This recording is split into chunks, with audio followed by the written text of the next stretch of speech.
Oi, gente! Tudo bem com vocês? Eu sou a Marifer, diretora da área de extensão da Liga de Terapias Cognitivo-Comportamentais aqui da USP de Ribeirão Preto. E hoje a gente vai estar conversando um pouquinho sobre diagrama de conceitualização cognitiva. Então, você sabe o que é o DCC? Você sabe das suas funções, a sua importância, os seus diferentes tipos? E o mais importante de tudo isso, você sabe como usar o diagrama de conceitualização cognitiva na sua prática clínica? Então, se você tem interesse de saber um pouco mais sobre esse assunto, fica comigo nesse vídeo que no final vai ter um desafio super legal. Então vamos lá. Para iniciar os nossos estudos de hoje, é muito importante a gente retornar a um dos conceitos básicos da terapia cognitivo-comportamental, o modelo cognitivo. O modelo cognitivo infere que os nossos pensamentos, nossas emoções e nossos comportamentos estão relacionados e eles exercem influência mútua um sobre o outro o tempo todo. Então, sempre que surge um pensamento na nossa cabeça, a gente pode sentir uma emoção e emitir um comportamento, mas não necessariamente nessa ordem, porque, como eu disse, ele está mutuamente se influenciando. E o papel de um bom terapeuta é conseguir utilizar dessa teoria e de habilidades básicas, né, competências básicas, como o acolhimento, a empatia, para identificar onde está a queixa central do paciente. Então, esse paciente pode chegar no seu consultório e apresentar muitos pensamentos automáticos de viés negativo, apresentar uma desregulação emocional muito forte ou comportamentos que também são desadaptativos para o contexto desse paciente. E é aí que entra o nosso papel. Só que acontece que essas coisas acontecem mutuamente o tempo todo, como eu disse. Então é muito complexo pro terapeuta identificar onde está essa queixa. E por isso nós usamos o diagrama de conceitualização cognitiva para auxiliar nesse processo que parece muito simplório na teoria, mas que quando a gente vai pôr a mão na massa a gente percebe o quanto é desafiador.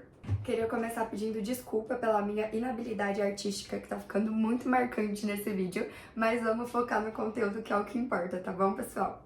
Então, o diagrama de conceitualização cognitiva nada mais é do que uma estrutura que vai te auxiliar a coletar dados importantes sobre a história de vida, sobre o padrão de comportamento, o modo que esse paciente funciona para você conseguir estruturar melhor a sua intervenção. Então, hoje eu vou apresentar dois tipos de DCC para vocês: o diagrama de conceitualização cognitiva baseado em pontos fortes e o DCC tradicional, que é o que a gente mais conhece, né? Mas também queria salientar que existem outras formas de você realizar esse diagrama, essa conceitualização cognitiva, que podem ser mais aprofundadas, mais contextualizadas na vivência do seu paciente, como, por exemplo, o modelo modal, né? Que é uma novidade que vem surgindo aí e é um pouco mais aprofundado do que esse esqueleto que a gente tem aqui. Se vocês quiserem, comentem muito assim, modelo modal, que quem sabe a gente não traz um vídeo, tá bom? Então, vamos começar pelo diagrama de conceitualização cognitiva baseado em pontos fortes. E ele não poderia ser mais literal. O que quer dizer? Que você vai coletando informações positivas que o seu paciente traz durante as sessões para ir preenchendo essa estrutura.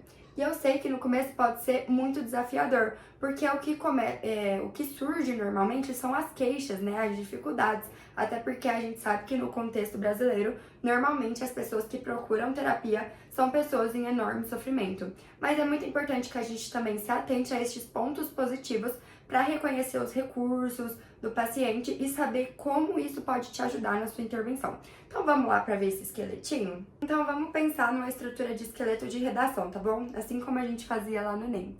Aqui, para ser mais didático, eu vou estar passando tópico por tópico, mas eu queria deixar bem marcado aqui que não é uma estrutura rígida. Então, ao longo das sessões, você vai ir obtendo dados, informações sobre o seu paciente em todos esses quadros e você pode ir atualizando para ter uma conceitualização mais completa. Então, vamos lá. Para começar, vamos conversar sobre a história de vida. A história de vida é aquilo que o paciente vai trazendo sobre o seu passado e o seu momento presente, de coisas que ele já vivenciou ou está vivenciando.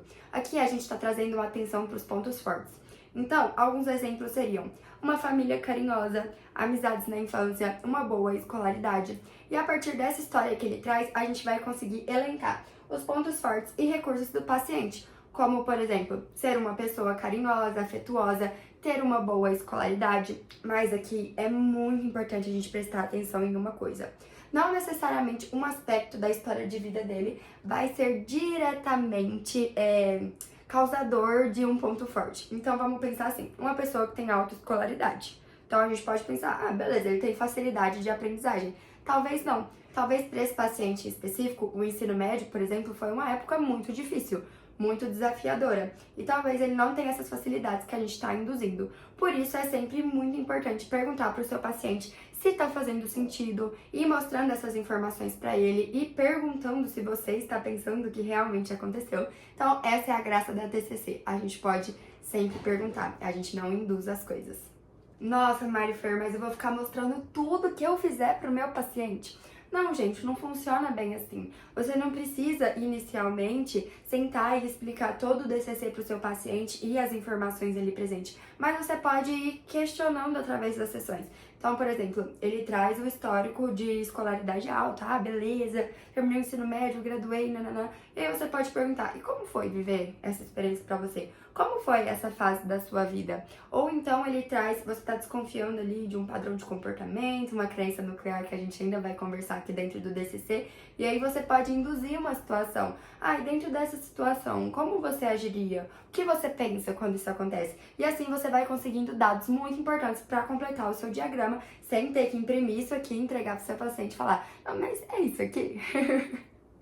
Os próximos pontos do nosso DCC, baseado em pontos fortes, são as crenças nucleares adaptativas e as crenças intermediárias adaptativas.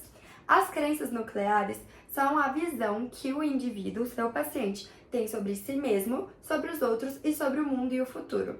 Aqui, como a gente está falando de pontos fortes, a gente está buscando crenças adaptativas. E é muito importante a gente se atentar ao conceito de adaptativo.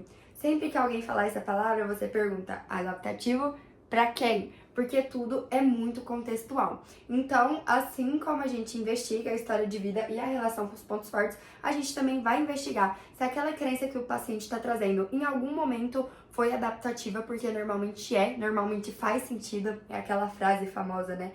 Os comportamentos sempre fazem sentido quando a gente entende as crenças de alguém.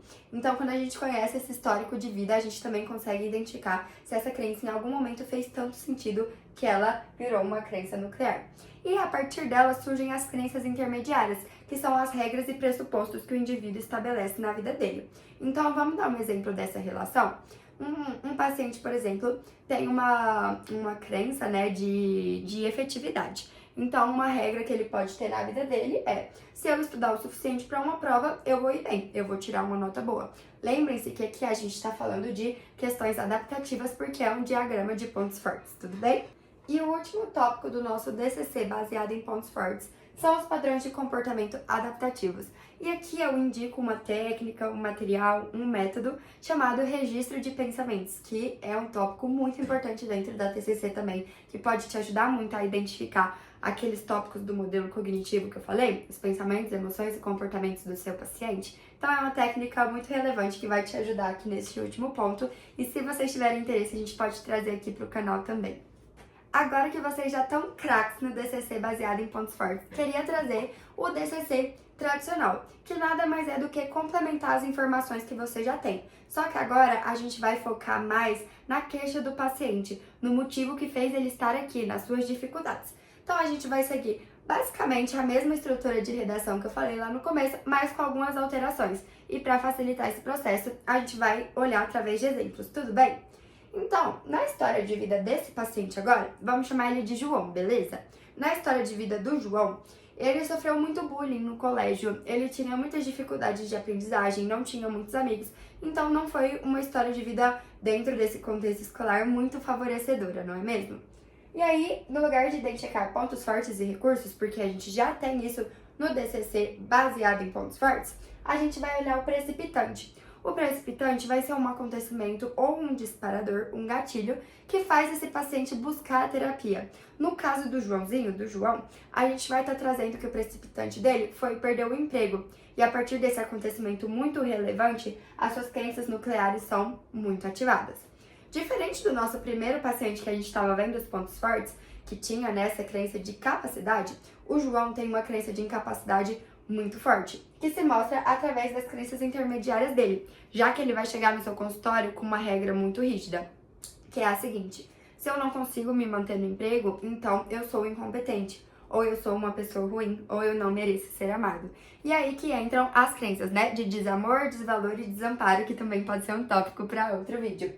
Então, dentro dessas crenças intermediárias, o João tem essa regra, né? Se eu não consigo me manter um emprego, eu não tenho valor, eu não posso ser amado, sou incompetente. E isso se mostra muito nos seus padrões de comportamento, que a gente vai chamar aqui de estratégias de enfrentamento. O que é isso? São os fatores mantenedores daquela crença. Então, no lugar do Joãozinho, por exemplo, procurar outro emprego ou buscar capacitações para alguma categoria, né, do que ele está buscando ali, ele vai evitar empregos, ele vai se isolar de pessoas que se preocupam com ele, e aí a gente percebe essa estratégia de enfrentamento.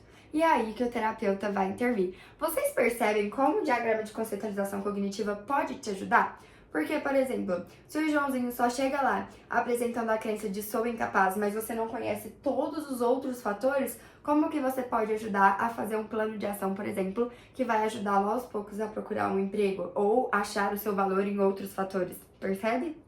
Espero que vocês tenham gostado e que esse vídeo tenha feito sentido pra vocês.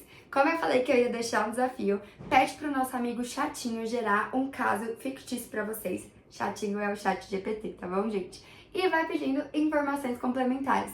Dessa forma, você vai conseguir treinar os 2 tipos de DCC que a gente trabalhou hoje. Outra sugestão é que vocês usem um personagem fictício para fazer isso, porque pode ser bem divertido e desafiador. O material que eu usei para amparar esse vídeo foi a nossa Bíblia da TCC, que é o Terapia Cognitivo-Comportamental, Teoria e Prática da Judite. E aqui vocês conseguem encontrar toda a informação que eu usei para fazer esse vídeo, tá bom? Então, se você gostou, deixa seu like, deixa um comentário do que você quer ver aqui no canal e vamos juntos nessa caminhada de virar um bom psicólogo, um psicólogo competente, tá bom? Conta com a gente e se inscreve no canal para não perder mais nenhum vídeo.